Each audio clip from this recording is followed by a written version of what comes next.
మనల్ని ఎప్పుడు చూస్తాడైనా? ఎప్పుడైతే మనం ఆయనని ఎవరా అని గుర్తించంటే, ఎందుకు గుర్తించాలన్న పదాన్ని వాడుతున్నానంటే దీని రెఫరెన్స్ కూడా ఇస్తాను.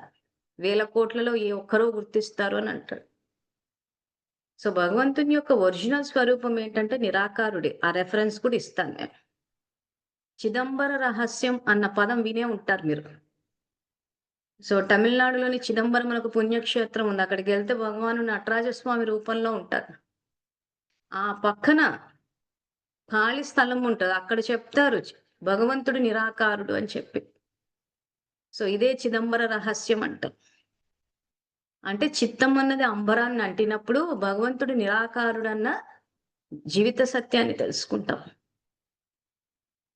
సో, ఈ నిరాకారుడన్నది ఎక్కడెక్కడ భగవద్గీతలో వచ్చింది, అది ఎందుకు తెలుసుకోవాలని చెప్పేసి భగవద్గీత, రామాయణము, మహాభారతము, వీరబ్రహ్మేంద్ర స్వామి రాసిన కాలజ్ఞానము, అచ్యుతానంద స్వామి రాసిన భవిష్యమాలిక ఈ రెఫరెన్స్‌లన్నీ ఇచ్చి చెప్తాం. కొంచెం ఓపికతోటి వింటే మనకే కొన్ని విషయాలు తెలుస్తాయి. ముందే తెలుసుకోకుండా రిజెక్ట్ చెయ్యొద్దు.